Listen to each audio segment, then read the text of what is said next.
Welcome back to the Travsessed podcast. We are your hosts, Kim and Aaron. We are healthcare travelers and the creators of Travsessed, and we are back again. Another week in Denver. New things have happened. Kim's driving in icy conditions. I'm starting my first full week, and there's just a lot to talk about. So we're going to dive in right now.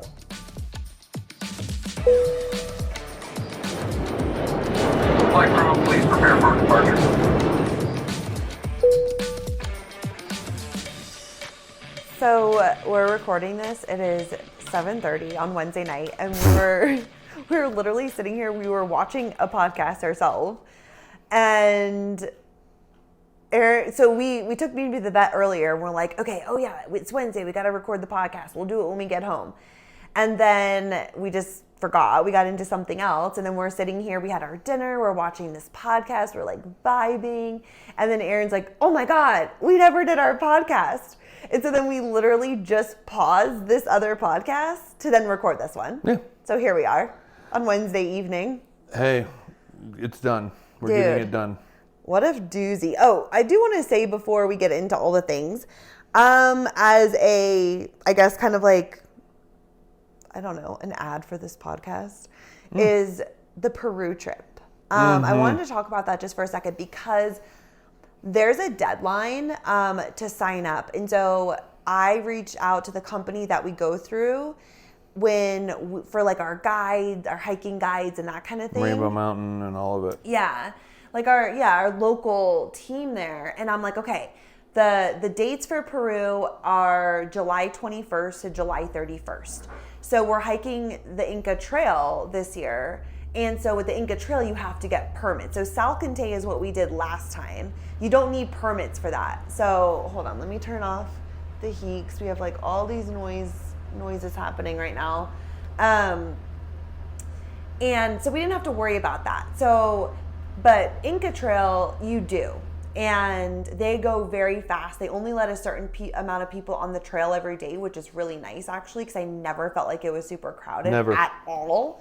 Like you're literally hiking. We passed the same people the whole 4 days. And I hiked so much like by myself. Like you meet up with other groups at like the archaeological sites or at camp every night or, at the top of. Or lunch. Yeah, or like lunch, stuff like that. But for the most part, it was like just our group and we were a lot of times just like on our own and stuff, so I love that they do that, but it's also, they go very fast. Especially that time of year. Yeah, so I said, we just launched this Peru trip. It's happening in July. What realistically, like when do we have to put in for our permits? Because they can't guarantee dates, right? So you have to lock in your date, especially with a bigger group. And I thought they were going to be like, February or March or something. And they were like mid-January. Like we have to get your permits. Well, and on top of that, just understanding as well that the permit has to match your name.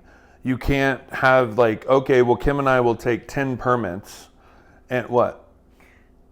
I won't shout her out her name, but I just got a message on her Instagram saying, oh my God, I just totally impulsive bought the New Zealand trip. I cannot believe that I just did that. I'm so excited. Because we had one spot, we had 3 girl spots actually open up for New Zealand, which is crazy. It's never happened before. 2 of those were filled. We had this one left. And so anyways, I just got that. Oh my God, That's amazing. Excited. I'm so excited. That's awesome. Okay, cool. And she gets to be roommates with her roommate in EBC. I know. That like really warms my heart. What was I saying? What were we talking about? Inca? Peru. So basically I was stating that like it's not like Kim and I can just grab 10 permits and say, all right, we'll take the 10. You have to have the exact match on your passport. It has to be your name. If you don't show up, you can't transfer the name.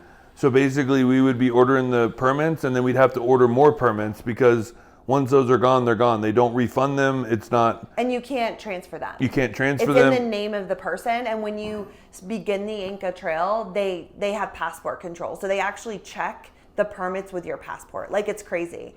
So it put a deadline on that. And we have a few spots left for that trip.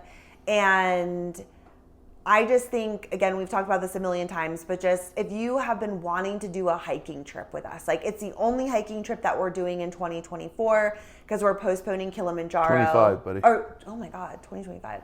We're postponing Kilimanjaro until the summer of 2026, and I think we may do Everest again next year. We're not 100% sure.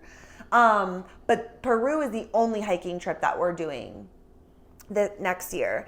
And I think it will probably be the last time that we actually host that, because especially if we're doing Kilimanjaro and Everest next year, right? So it's just such an amazing trip. It's such a good introduction to a hiking trip, a backpacking trip. It's so much fun. It's so much more than just the hike. Like the hike is 4 days, but the trip's 11 days. We do a lot in Peru. Oh yeah, you get to know Peru and just so many things. Actually, one of the Instagram people we follow was on top of one of the restaurants that we take the group to, and he was like filming up there. And I remember I like felt triggered because I'm like, don't post this. This is my secret spot. Like we love taking the group there. We really dive into Cusco, the local culture, the archaeological sites. We go whitewater rafting. We go ATVing through wild alpacas and llamas to then hike Rainbow Mountain, which is absolutely gorgeous and kind of like one of those crazy things that have happened with snowmelt and sediment and different colors. And it's just an amazing day.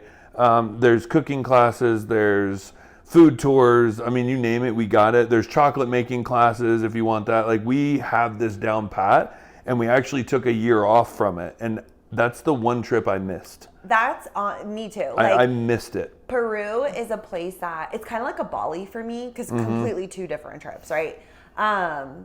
But Peru is a place that I am emotional when I leave. Like the team that we have there, our guides, our friends, our family, like it is such a special place. Even the hotel staff is like family. They come up and they give us big hugs. Yeah. Like I literally called them from the airport and they were like, Mr. Gibson, thank you for coming back. Like we can't wait to see you. And they came and gave us big hugs when we got there. And like, it's such a really cool experience. And it's one of the tightest like group experiences, I would say. It brings the group together. You leave with literally 12 new family members. And it's just an epic experience. Everything is like super nice and fun, and the food is amazing. The restaurants are great. Well, and it's interesting because it's not a bougie hike at all, because we are camping, right? Like we are in the middle of the Andes Mountains. Like it is beautiful, but we are camping. But I think there's like, I'm saying this very lightly, like in quotes, it's a bougie hike because, and there's also no showers. In the bathrooms, you know, they put a toilet at our camp. But it's not bougie in any way, in like where we're sleeping and that kind of experience.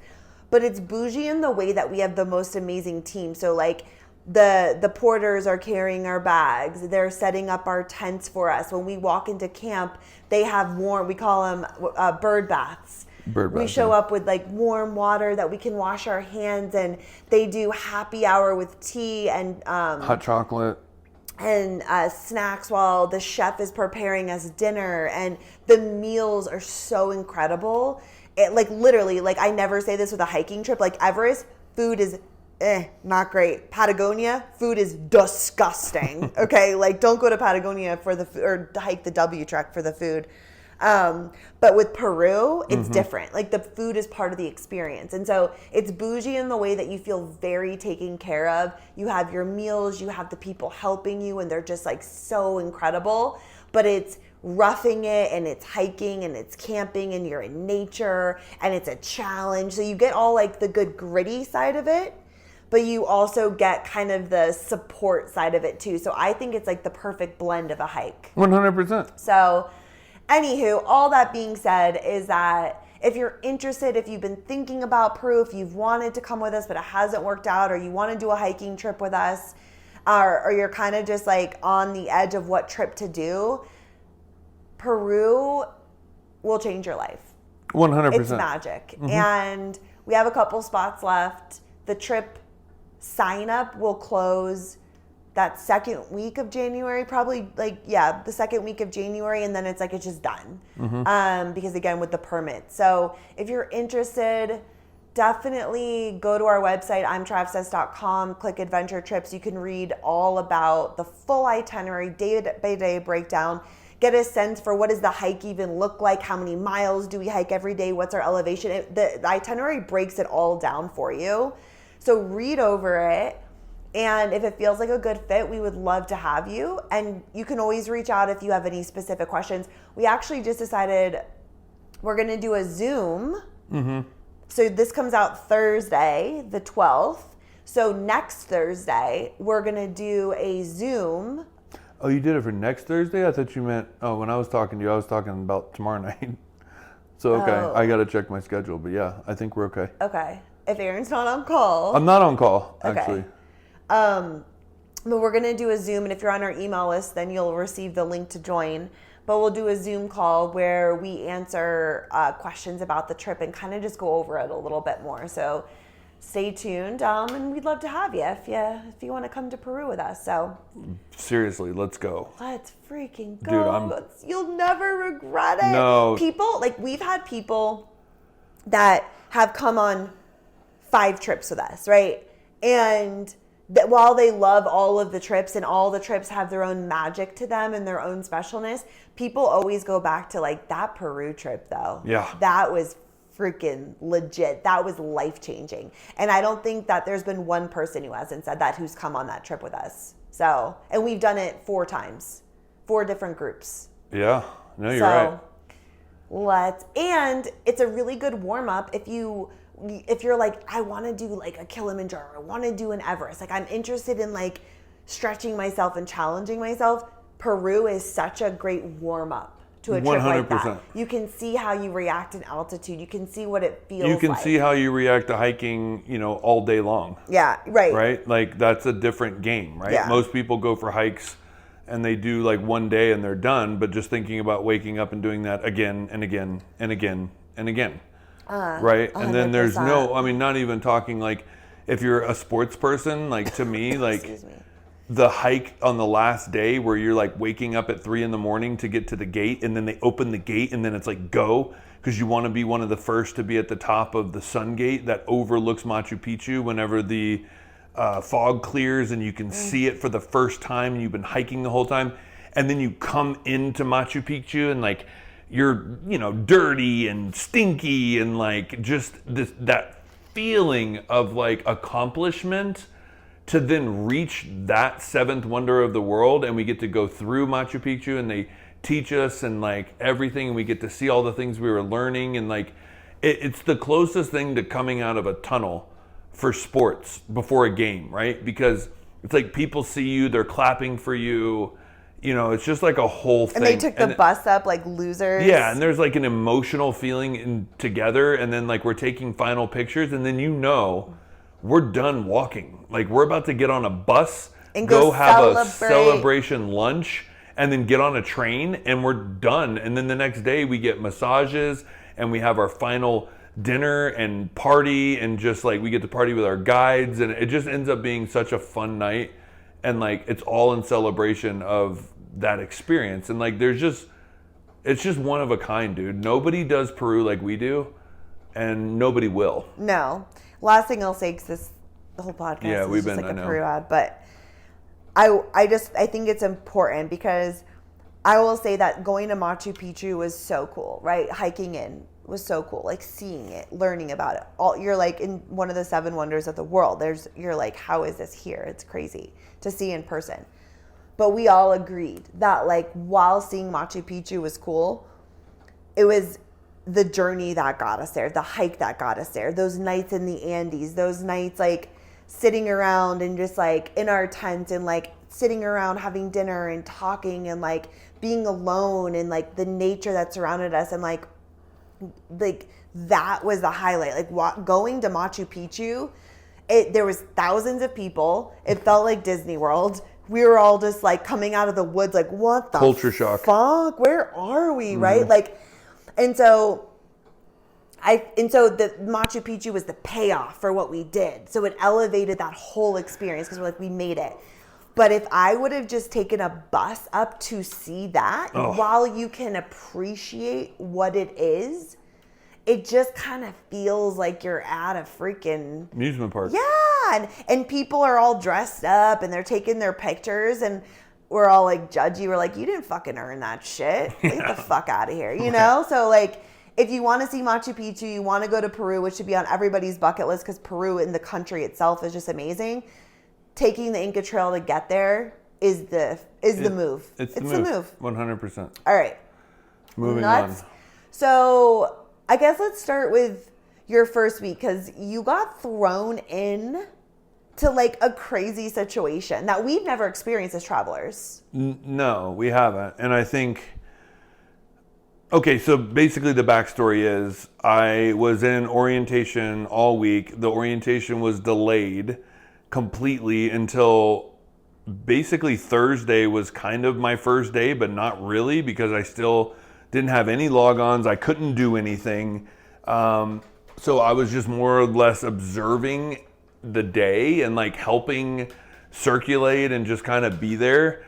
So I wasn't really getting my hands dirty. I did like a thyroid biopsy. Like that's it. So it's kind of bizarre. And then because I was like working all week, they work 4/10s. And so she was like, you know, I want you to have your day off because you've been like connected to this place all week. So take Friday. So I was like, okay, cool. I'll have a long weekend. It'll be nice after my first week. So on Sunday morning, Kim's like, hey, you just got a text from Jenna, which is my lead. And so I looked at it and they were basically asking if I would float to Littleton, right? Yeah, Littleton. At another facility, blah, blah, blah. And being new and just like I don't know, the way I am, I'm like, of course, I'm here to help. Like, if you need me to go to Littleton, I'll go to Littleton, like whatever.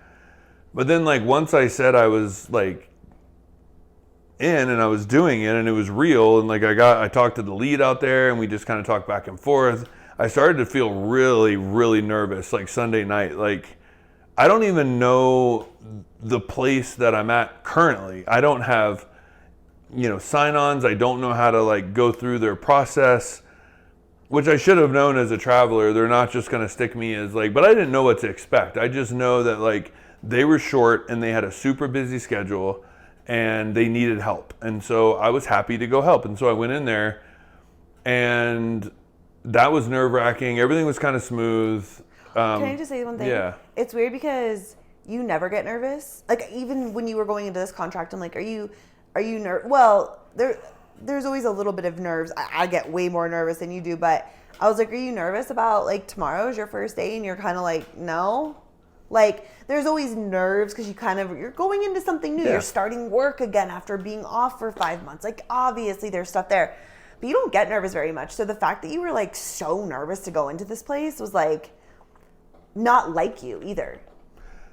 No, and I think I knew that like I felt really nervous for this place because I knew that I was going to be thrusted into a situation, right? Like this was, we're short and we're super busy. Like when you go into a new contract, there's a little bit of buffer time, especially for IR, where you kind of got to learn the flow. Like there's a whole team there. So I can circulate cases and still be helpful and an extra body to be helpful, but not have to be thrusted in. Like I can still observe and see how the docs are and see how they work. And like I've been doing this long enough that I can watch a case and I can see the little nuances of the doctor immediately and just pick that up, right? Like that's just over time, right? And so that allows me that buffer to take 9 months off work and pop into a contract and pick it up like I never left, right? Like, and so this was different because this was like, we don't give a crap what's going on. We got cases and we need you. Well, and the fact that you haven't done neuro in 2 years and then you show up, again, you don't even know anything about the place you're supposed to be a traveler at, right? Like for the most part. Now you're at this new place and they have full-on neuro cases going. And there's other techs there, and you're like, do you want me to like do body? Because I don't know these doctors. It's been a minute. I haven't done neuro, but I can jump into body and bang, bang, bang. They're like, oh no, you'll be fine. And they just throw you in. You did cases you've never even done before. No, which is funny because if there's any IR techs listening or anybody that's familiar with it, like there was a kyphoplasty, which I've done, I'd put it in the upper 200s, right, in my career of doing those. So like that's like bread and butter. And sorry. It was going to be done by the IR doc who I had worked with on Tuesday when I was just like shadowing, right? When I came down, I met him when I came down from orientation, was doing like interdepartment orientation.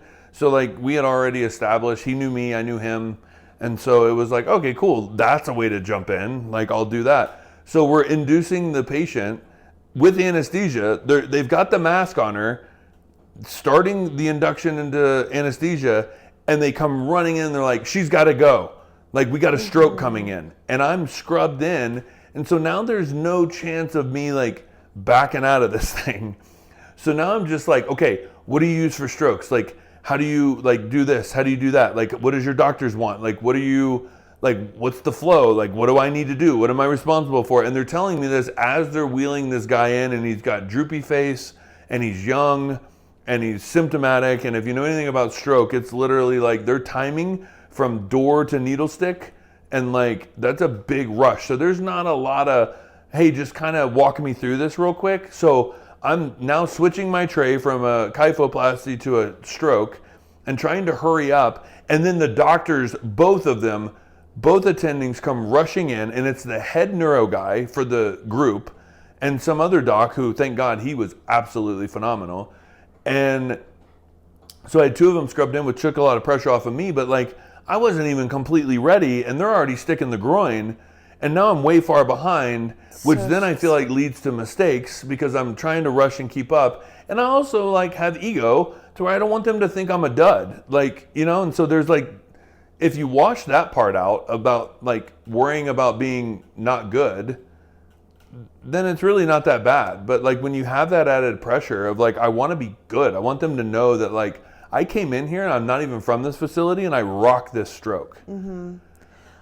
I also feel too like being in that kind of like a pressure cooker, you know, our jobs are so different. I think with like ultrasound, there's not that many places that there's like this pressure cooker. Put you in the OR after a transplant. Oh, that's true. That's a good point. Where when I worked at Stanford, we would have to we'd have to scan post liver transplant, and the surgeon would be there with us, and we would have to make sure that there was flow in the hepatic artery and just make sure like everything looked okay. And they're like, literally, you're trying to scan through this teeny tiny little spot 'cause they're all bandaged up. You have this tiny window, and the surgeon's behind you wants to go home. Like, okay, come on, what do you see? Like, are we good? Am I good? Can I go? And I'm like, ah! So yes. That's the closest thing to IR daily. Okay. That is so stressful. And like being in that kind of a pressure cooker, and when you've been out of it, right? So if you haven't done neuro for a couple years, like you're not as like oiled up for it, right? Where things are just second nature. You're on autopilot because you do it so many times. You're having to think about, okay, what do I do? What do I need? What is this protocol? Just in general, just if you had an hour to go in there and set up your tray and get prepared, you're still having to think more because it's been a minute for you, well, right? Not only that, with neuro too, like the way they set up their lines and stuff, and like microbubbles can kill a patient, and like how they put up their 3-ways to their 2-E's, and their like how they're flushing lines and stuff. It's all different. It's different everywhere you go. Yeah. So to be in that place where they're coming in and they're starting the procedure and you're not even like set up, like that sort of pressure. And luckily you do so good under pressure. Like out of anybody I know, like you are the person that if something happens, like I want you around because you're really clear and you're a good thinker under pressure. But even so, I'm just like, yeah, and you don't want to look like a freaking moron, and this, like, you want to, you know, be helpful. Oh my God, that is so stressful. And I think like the fact that they even put you in that position of like, you don't work there. That's not your contract. You went over there to help them. So what else was I going to do? That they could have put you in body. But there was no body cases. You said she was over there doing body cases. She did one body case, like while I was in the stroke. So like there was no other cases for like, I mean, again, and I didn't say that We got perfusion from the stroke really quick, which that would have technically been the end of the case. But they realized that he had a chronic stenosis in that MCA, and so they had to go and balloon it and stent it. So now I'm doing a ballooning, an angioplasty, and a stenting, which you talk about, when's the last time I've done that? I've done strokes, like in 2 years.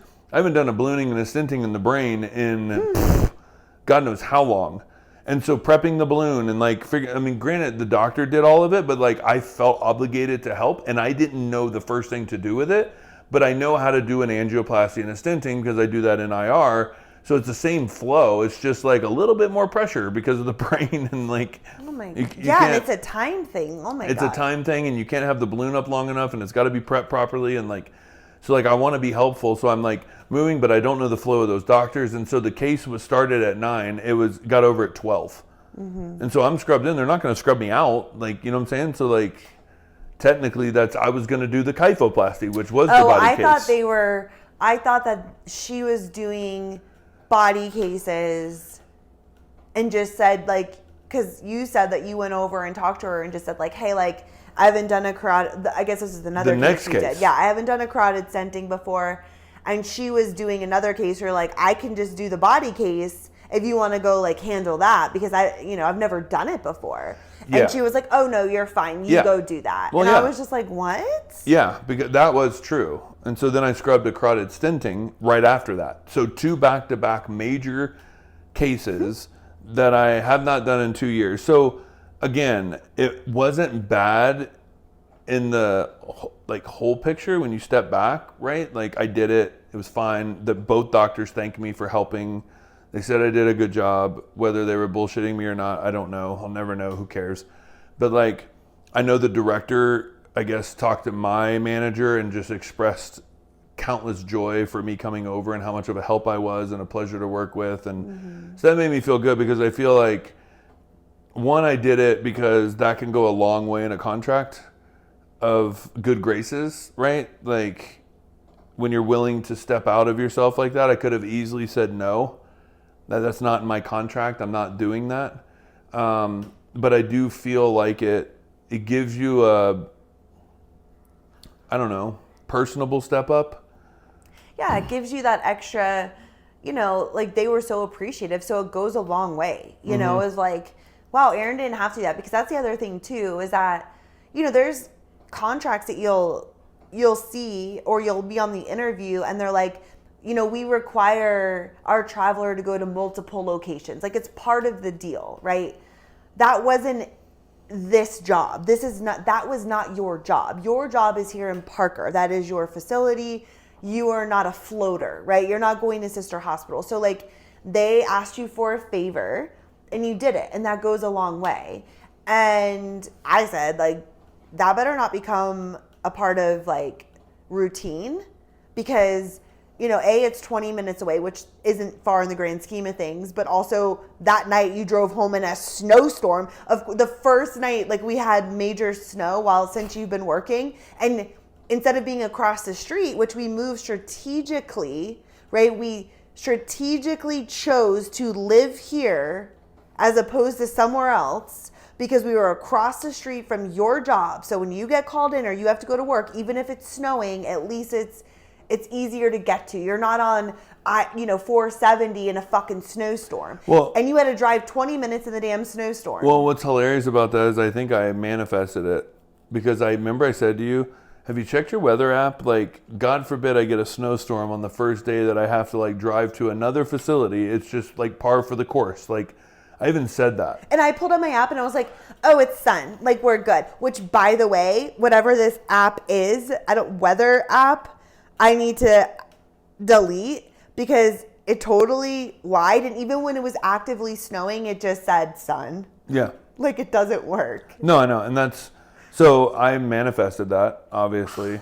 Like, shouldn't have put that out there. Because I felt it. I don't know. So that's a thing, though. Like, I felt it. So what is that? Intuition of like preparedness, right?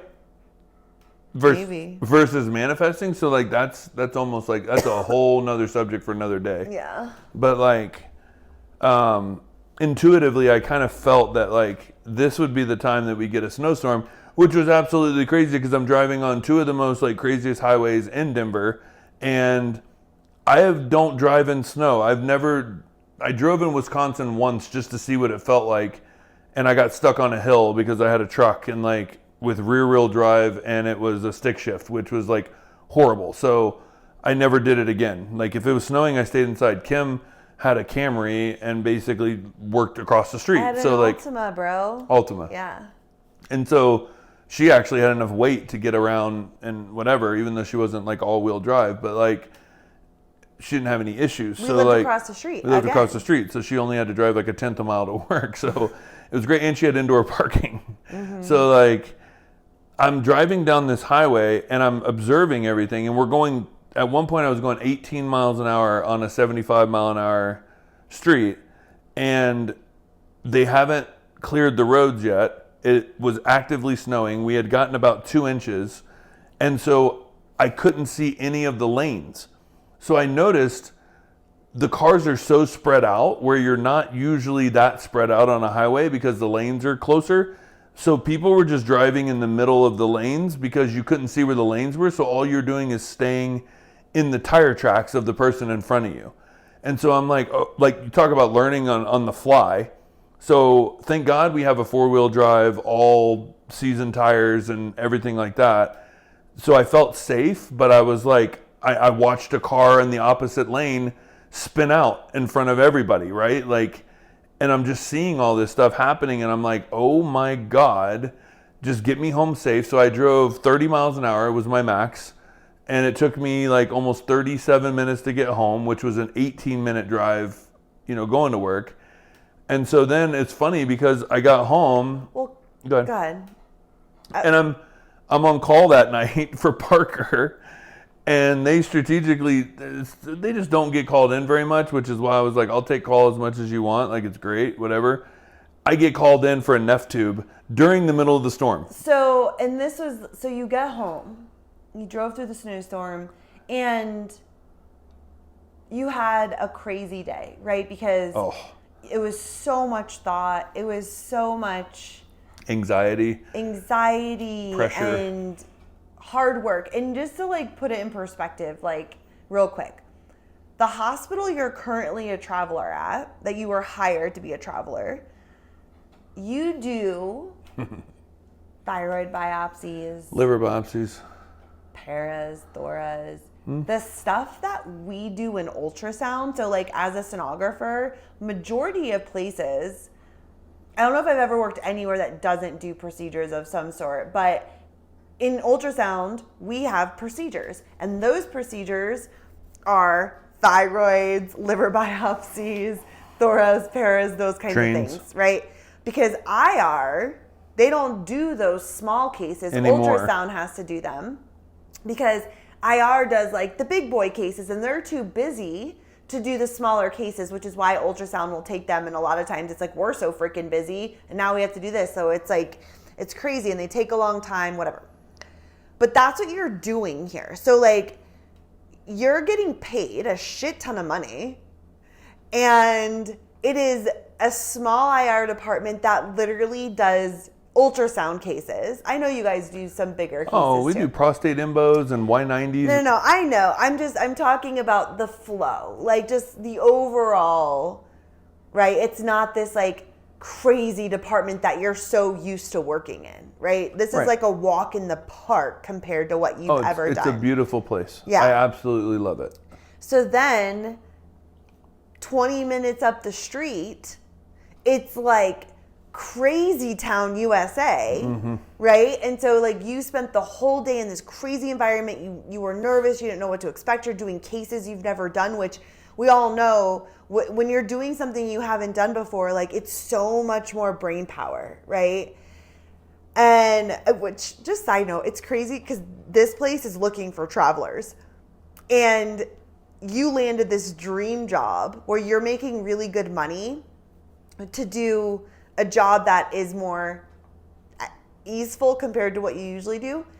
20 minutes up the road, they're looking for travelers because they're so short-staffed. The traveler just started the day that you got there. And like what they're doing there, and I don't know what their bill rate is or what they're paying or anything like that, but compared to what you're doing, that's insane. And if Littleton, a contract in Littleton would have popped up before, say, this job, Parker, we would have been like, oh my God, 'cause it's so close to Denver. Like, oh my God, which is, again, it's just so funny, like, the difference, the contrast of these two different But it goes departments. back to the manifestation and what's right, you know? 100%. Like, I was praying for something like this because Yes. I'm out of that world of doing IR for 20 years of the grueling call and the grueling days and, like, constant, like, it's, you know, I can handle it for a day, and it was nice because I looked up and it was 4:00. Like, I leave at 6. Like, fantastic. It goes like, fast, yeah. It went so fast. And so, like, I just thought it was funny with the contrast. No, totally. I was just saying, like, this is what I prayed for. This is what I manifested, and I got it, right? Parker opened up, and I got the job, and I'm so grateful to be here. It's exactly what I want. And they do big cases. Like, they were there till 6:00 on Monday because they were slammed, and they had big cases to do. And, like, so, you know, it's just hit or miss, right? And so it's just misses on a more regular basis, which is super nice. Yeah. But well, again, they did. you've only been there. So a few I came days. in on call. It was So I wanted to Good. I got on a side tangent, but what I was saying was that you come home from this crazy day.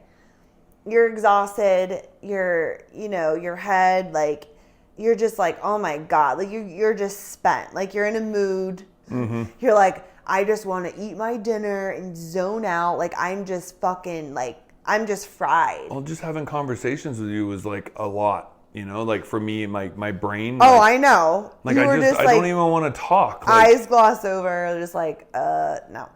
So we have our dinner, and I'm like, okay, I'm going to go, which you usually take Mimi out at night, and I'm like, I'll take her out tonight. Which is very sweet of you. Thanks. And then I'm going to come up, and we're going to watch an episode of our show. I think we're going to watch Lioness. I think we're going to watch the finale because we have one more episode. And you were like, okay, perfect. That's what we're going to do. I took Mimi out, and I knew, and it's like I just felt for you because I knew how tired you were, and I knew you were on call. And I was just like, I hope he doesn't get called in because he's just done. Take Mimi out, and we're walking back up. I'm like, yeah, you get to crawl on the couch, watch our show before bed. I walk in, and you're in the bathroom, and you're like, I got called in. And I thought you were just like messing with me, and I'm like, are you serious? And you were like, yeah, I gotta go to work. And I was just like, I felt so, because there's no worse feeling when you are fried like that and there's nothing you can do, and you get the call and you just have to go. And I just felt so bad for you. And then it's like snowing like crazy, and then off you went. Yeah, and I felt so bad. And it's crazy what happens. It's like you get called in, you can't do anything about it, but you just find, like, I don't know, your body just responds. You find the inner and it was so crazy because come to find out, the attending that was coming in, I worked with her as a fellow in Harborview when I was in Seattle, and she was one of the best fellows I've ever worked with. Like, she was so good, so much fun, and so cool. And now I get to work with her as an attending in Parker, and she's from here, and it's just like really, really awesome. It was just really cool. She came in and gave me a huge hug and was like, so good to see you. Like, I'm so happy you're here. Like, you should come to Swedish, you know, hang out with me more, and like we could work together. And she's like apparently known as like a badass, like in the group. And even the texts are like, she's so good. And so it's really nice to see that progression. And I've actually had that multiple times at multiple facilities. Yeah, you run into the same people. It's which is really cool. Yeah. And so I found the energy. It was fun talking to her. I got home at 10, and then I was just like, oh my God. And then luckily, like, you were only gone for a couple of hours, but there's still that uncertainty with call. Like, you just crawl into bed 'cause you're like, okay, like, I'm so tired. I just got to try to go to sleep. Knowing you could get called in again, right? Like, that's the freaking thing with call. It's like, it's just even... You can never let go. You can never let go, and you're just hoping you can get some sleep. And even if you, at least for me, even if you don't get called back in, I'm always on edge because I just never know, and I never feel settled. Oh, you're that tired. No, even when I've been exhausted, really? I never sleep on call. Like, I just don't. I don't remember anything. The minute I hit the pillow, I was gone. That's good. I mean, and you didn't get called back in. No. So But yeah, just crazy first week of work. And then was it the next day when I was driving? Was Tuesday. it? Uh-huh. So they basically had a late start for school because those conditions, it was, below freezing, and then they paved the roads, but there was still tons of ice because the snow melted and like it turned into ice, right? Like enough water to turn into ice basically, right? So the roads were very well known as completely icy, and so they delayed school start because of it, because it was too dangerous to drive. And so Kim gets the idea to go to the freaking cafe. Well, okay, so I bring Aaron to work in the morning. On the mornings we work out because it's right across the street, especially if I know I want to go do other things. But also There's not enough time for me to park. We like have it down to like the second of us being able to do this time workout and like still get you to work by, which is crazy to think we do a 6:15 workout, but then like you still go to work at 7:30. Like, because we're so close to everything. Like our gym's 4 minutes, your 4 minutes, your job's 4 minutes across the street. But it's so timed, but which is nice because then we don't have to go to the 5:15, which is just like so freaking. I don't think I could do it. Oh, you could if you had to. Like we used to do that in New York. 5:30. I know, we're like 5:15. Like feels way earlier than 5:30 for some reason, but It does actually. That's it weird. really does. It's like 5:15 is just no. But anyway, so I bring Aaron to work.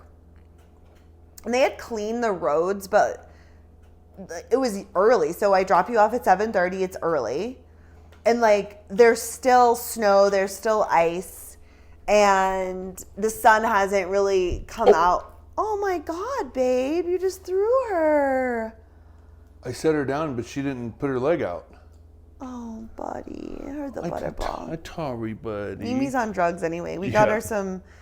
We took her to the vet today. Side note, she gets shots for her arthritis, but we also got her some pain pills, so that for nerve pain. So I think she's like drugged up. She's on gabapentin, which is what they gave Kim after her surgery. Yeah. Anyway, so drop him off. I drive back. It's fine. I'm literally going so slow, and I make it home. And then I decide I want to go to the cafe. So I found this cute cafe that I love that like gets me out of the house. Like I have to get out of the house to go work, and like it's just. You should go to the front. I'm telling you. I'm telling you, dude. Yeah, I like my cafe though. I know. But yes, like. If it's snowing, go to the front. Yeah, that could be an option just to get out of here. But so I could walk there. But yeah, like I like to get out and actually go to the cafe. Babe, she's limping. Oh. God, she's on drugs right now. And I was fine until I wasn't. And so the roads were basically cleared, but this one turn lane that I had to get in to turn onto Main Street. Again, this cafe's 5 minutes up the road, like not a highway, just a normal road. The turn lane is all white.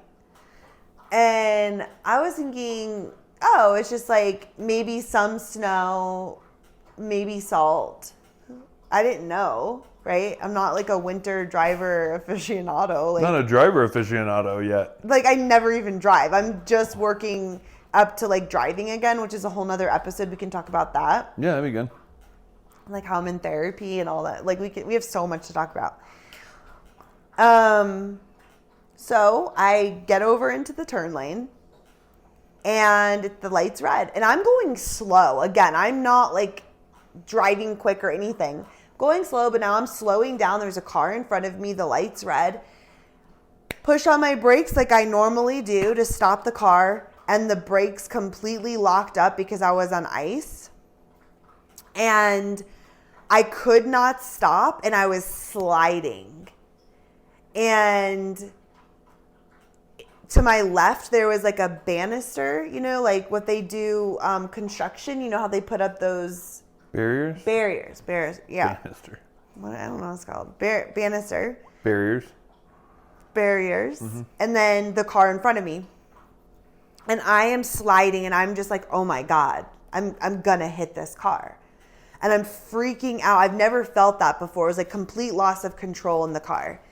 And I turn to the right, and I go into like the right lane more.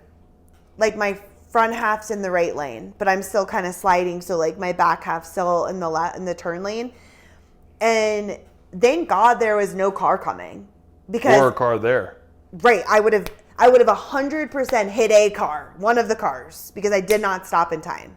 But because my front half was able to get into that other lane, it stopped me from like hitting the car in front of me. And there was no car in the other lane, and I was fine. And the cars, it came to a stop. But I was literally like shaking, because I already have like weird things with driving and anxiety, and like The text I got. I was shaking, and then I was so scared. I was literally driving 1 mile an hour, and then I pulled into the parking lot, and I just like texted Aaron, and I'm like, oh my God, I almost got in a car accident, blah, blah, blah, blah. Like literally just unloading through text. And then he like calls me, and it was just so scary. I learned a lot. What'd you learn? Okay, I learned to pump my brakes, which I didn't do. So when you know you're coming to a stop, even if it's like you're going slow, you don't hit your brakes like you normally would. You start like pumping them, like getting them warmed up, and you keep pumping, and you come to a stop. But you're also seeing if you're on ice by pumping, because you'll feel it. You can hear it. And it's like, it's a weird feeling, because I had it going into the parking lot when I got called in. I was trying to park, and I was going around a turn, and I needed to hit my brakes, and it was like there was a car in front of me, and I just felt.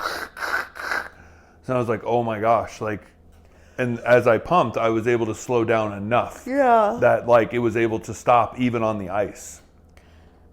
Yeah, ice is scary. Yeah, it's freaking scary. And then on my way home, everything that was white was absolutely open, right? Like the sun had come out and like kind of cleared up everything. Or they brought the trucks in. Or either or.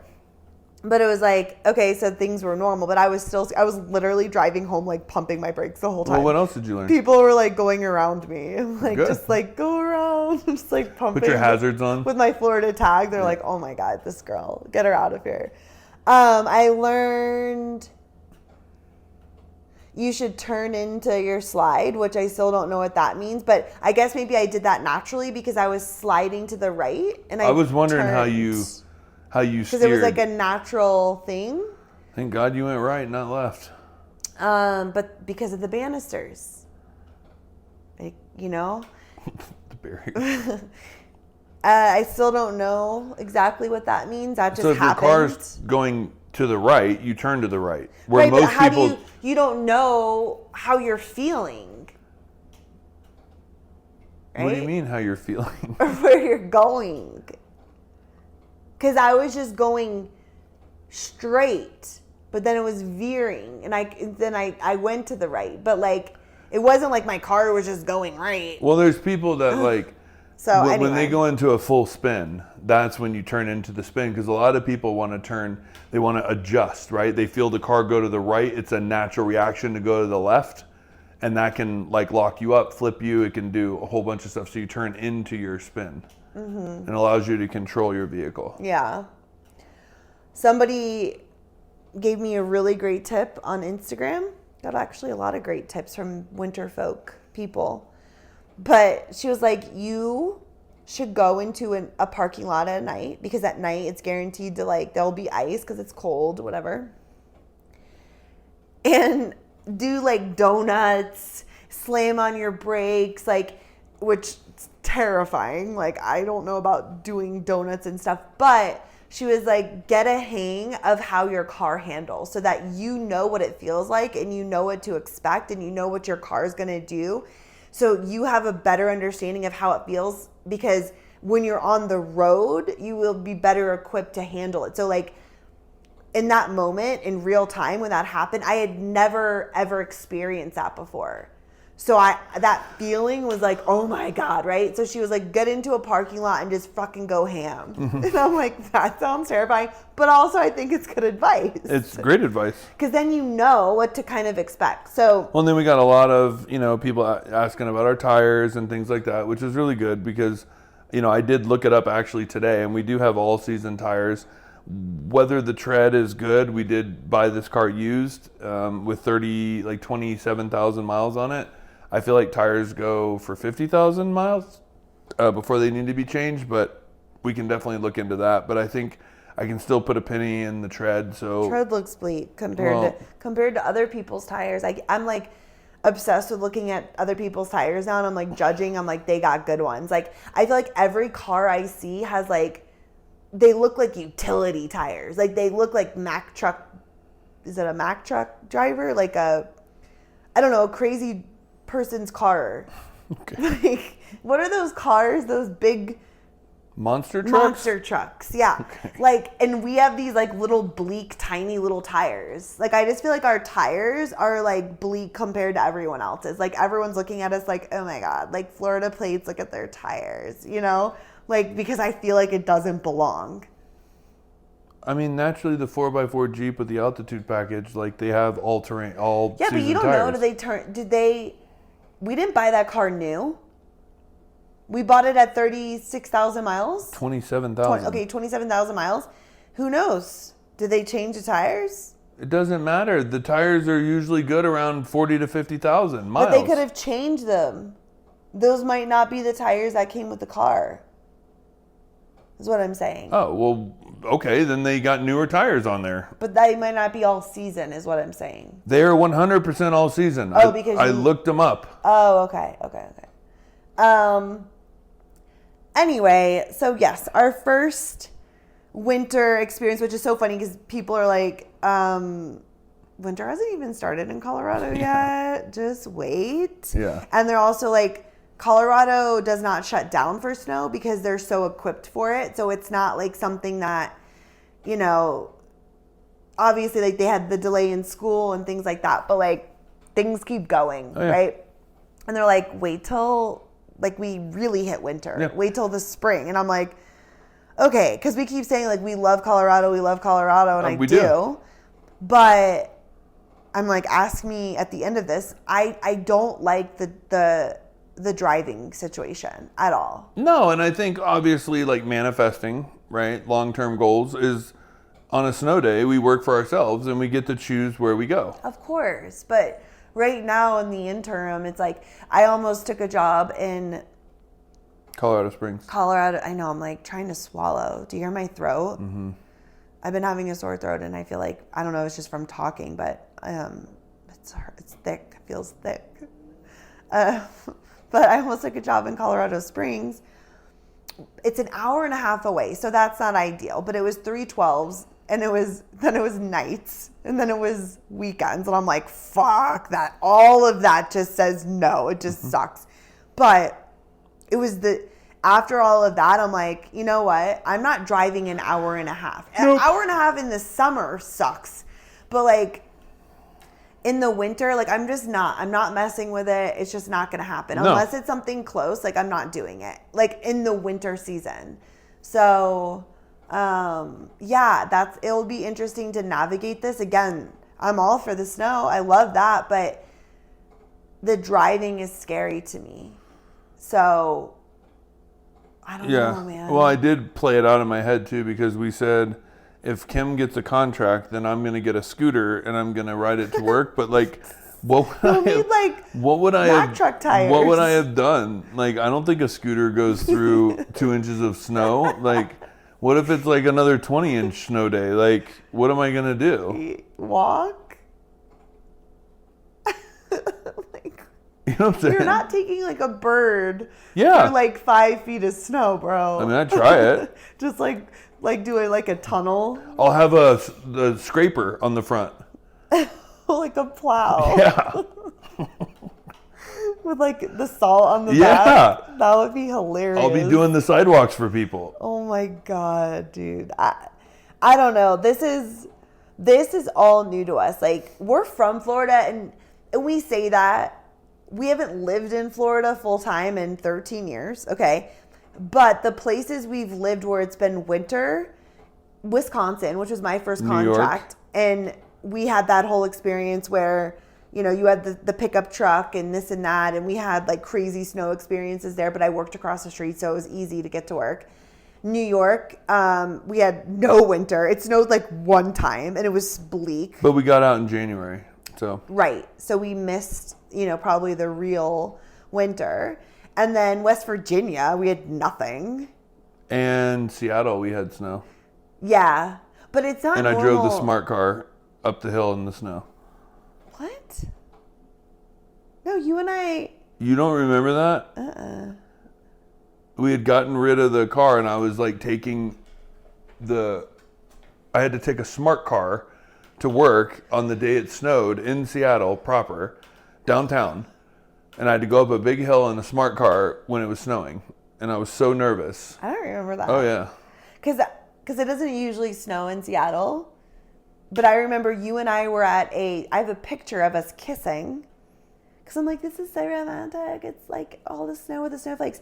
And we were at like a store outside of Seattle. And that's the only time I remember it snowing. No, we went in out on Seattle. our balcony when it was snowing Oh. Okay. in December. Okay. Okay. I don't remember that, but Yeah. so we haven't had a lot of experience with winter, even as travelers, because we've just never had like the full winter experience. So this will truly be our full winter experience because we leave in March, which they say like March, April, you can still get snow. I mean, our friends who live in Durango had snow in May, which is like beyond conceivable. So I can imagine if that's the truth, that you're so freaking over it. Like by that point, you know what I mean? Yeah. So I don't know. It's nice We'll see. it's nice in March. We're going to New Zealand and Bali. Yeah. Yeah. And it will be fall in New Zealand. So it'll be gorgy porgy. And then Bali is like freaking paradise. So it's like, that will be a really nice break. But again, I will say, even the driving is the only negative checkbox in my Colorado, like pros and cons. There's no cons. There's not one con besides the driving situation, because even with the cold, that doesn't bother me because the sun is so freaking warm that we had a day the other day, it was cold. It was like a high in the 30s. And even that morning with the storm, or the morning after the storm when I got into the almost accident, it was like 7 degrees. Now it was freaking cold as hell. But during the day, the sun is always out and it's like warm. So like that doesn't even bother me. No. I mean, we had our heavy jackets on today. It was hot. And I was like burning up and it was in the 30s. Yeah. So that doesn't bother me at all. It's just really the driving thing. So I don't know. Stay tuned. Let's Well, and that's why I said the manifesting of the thing. I wouldn't let the winter driving deter me from wanting to live here, right? Because people are like, now how do you feel about it? You know, and it's like, I still feel the same. Well, and I think it's probably too like other things. Like it's not ideal to get out and drive in snow. No. But I think the more you do it, the more comfortable you feel. Like people who live here, they have to get out. They have to drive in the snow. So they just make sure their car is equipped for it. They feel more confident because they've done it, right? It's like us in Florida and the torrential downpours. Like no one wants to drive in that. But when you live in a place like that where that's normal, you just get used to it. And so I think it's the same with that. It's like, I'm hoping that you just get a little bit more comfortable because you've kind of done it more, you know? Yeah. And then hopefully you don't really need to be out on the roads in a big capacity. Because again, at the end of the day, you live or you work across the street. So if this happens again, I'm not getting out and going to a cafe until the roads are closed. Like there's no reason I need to do Roads that. are closed? Or roads are cleaned or whatever. Yeah. So anyways, I don't know. Do you have anything else to say? I have an idea. Put a pin in it. I know exactly what you're thinking, but I have an idea for next week's episode where we're going to talk about something really fun that we have an idea and something that we're going to do that involves you, the listener. But I have a kind of a thought around how to do that. So let's save that for next week. Okay. Do you have anything to say to kind of wrap I did want to wrap up that it was quite hilarious that I got to work on Tuesday after all of that, and I was having my first full day. I got my sign-ons. I was all excited, and I get a text message halfway through the day basically asking me to go to another facility tomorrow. Did I not tell you that? No. Oh, no, your lead came in. Yeah. Oh, yeah. No, you did. Okay. Okay. Yeah. And so I'm like asking the other traveler, I'm like, is this going to be a thing? And I will say, just as a food for thought for travelers, do I want to do it? No. The traveler that's currently there has 8 weeks left. So she doesn't really care at this point. She's been there a year. Like, she's leaving because it's at her year mark, right? Mm-hmm. So she's out. So she doesn't really care. They know her, right? She's the go-to person. Like, when the lead's not there, like, she runs the day as the traveler, right? Like, even the reps were coming in and asking her questions, and the service people were coming in, and like, she's handling all of it, right? So she's like, no, I'm not going. She played some video of her dog, because I guess like for lunch she goes home to let her dog out. She has a puppy, and so she goes home, lets him out, lets him run around for 10 minutes, and then comes back to work. And like, so she's like, I gotta let my dog out. I can't go to another facility. So basically, it turned to me. And so like, I'm like, dude, I just got my butt kicked on Monday. I don't want to go to another facility. I don't want this to be a constant thing. And it was a whole nother facility, 20 minutes away. Like, I just didn't, like, I haven't even been at this facility. Like, let me like, and I'm on call this weekend. Mm-hmm. So I literally was like, listen, I'm here to help, as I stated. I went on Monday and I got my butt kicked. Like, I really want to learn this facility. Like, I don't have my sign-ons yet. I take call this weekend.